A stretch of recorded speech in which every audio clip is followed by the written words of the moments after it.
नमस्कार प्रेक्षकांनो, तुला शिकवेन चांगलाच धडा या मालिकेच्या 29 तारखेच्या प्रोमो मध्ये आपल्याला कमाल असा ट्विस्ट बघायला मिळणार आहे.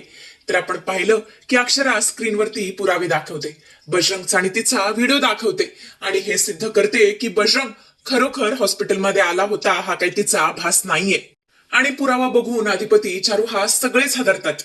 चारुहासांना तर इतका मोठा धक्का बसलेला असतो, त्यांना तर पटायलाच तयार नसतं. ते म्हणत असतात, नाही नाही अक्षरा, हे शक्य नाहीये. ही माझी भुई नाहीये, ही भुवनेश्वरी नाहीये, ही माझी चारू आहे. चारू, मी चारूला ओळखणार नाही, असं होणार नाही. तेव्हा चारू सुद्धा खोटं बोलते. अक्षरा, हे सगळं बोगस आहे, हे तयार केलंय, हे खोटे पुरावे.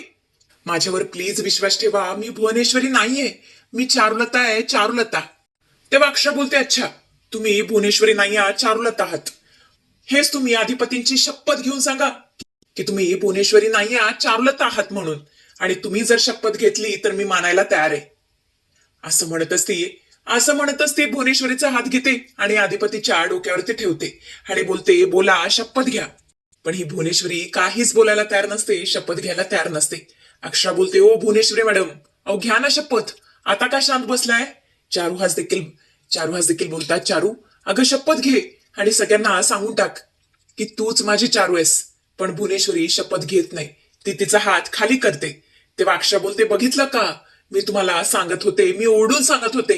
आजी, चंचला, बाबा, अधिपती, मी तुम्हा सगळ्यांना ओरडून सांगत होते की या भुवनेश्वरी मॅडम आहे, चारू मॅडम नाहीयेत, चारू आई नाहीयेत. पण कुणीच माझ्यावरती विश्वास ठेवायला तयार नव्हतं. अहो या भुवनेश्वरी मॅडम मला वेड करायला निघाल्या होत्या. इव्हन त्यांनी डॉक्टरांना सुद्धा हाताशी घेतलं. माझ्यावर नको ते उपचार केले, मला नको त्या गोळ्या इंजेक्शन दिल्या. बोला अधिपती, बोला, आता तुम्हीच न्याय करा. आणि एकदमच भुवनेश्वरी बोलते, बास, मीच भुवनेश्वरी आहे. आणि हे सगळं मी केलं तुमच्या प्रेमापोटी, तुम्हा दोघांच्या प्रेमापोटी. आता तुम्ही सांगा, माझी फसवणूक मोठी आहे का माझा प्रेम? चारुहासांना तर इतका राग आलेला असतो, ते बोलतात, ते भुवनेश्वरी चल, चालती हो. अगं इतका मोठा नालायकपणा करशील मला कधीच वाटलं नव्हतं. चल इकडून, चालती हो. तू माझ्या इमोशनचा खेळ केलायस, माझ्या फिलिंगचा खेळ केलायस, मी तुला कधीच माफ करणार नाही. तेव्हा अक्षरा बोलते, अधिपती, अहो तुम्ही का शांत बसलाय, बोला ना, यावरती तुम्हाला काय बोलायचंय? तेव्हा अधिपती बोलतो, मास्तरीनबाई, हे मला आधीच माहिती होतं की आमच्या आई साहेब आहेत.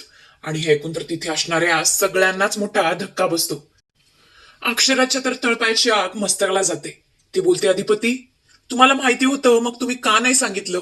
तुम्ही फार चुकीचं केलं अधिपती. तिकडे मी हॉस्पिटलमध्ये रडत होते, मला त्रास होत होता, तरी सुद्धा तुम्हाला एका शब्दाने सुद्धा सांगावंसं वाटलं नाही. आणि अशा प्रकारे अक्षरा आणि अधिपतीमध्ये जोरजोराचे वाद होतात. आणि अशा प्रकारे दोघांच्यात भयंकर प्रकारचा वाद तयार होतो. आणि अक्षरा स्वतःचा स्वाभिमान राखण्यासाठी आणि या निर्लज्ज अधिपतीला धडा शिकवण्यासाठी एक मोठा निर्णय घेते. आणि तो निर्णय काय आहे तो मी तुम्हाला उद्या सांगणारच आहे. आणि प्रेक्षकांनो, ही जी माहिती आहे ती पूर्णपणे खरी आहे, सेटवरून जस्ट आलेली आहे. तर असेच अपडेट्स पाहण्यासाठी आपल्या चॅनेलशी कनेक्टेड रहा.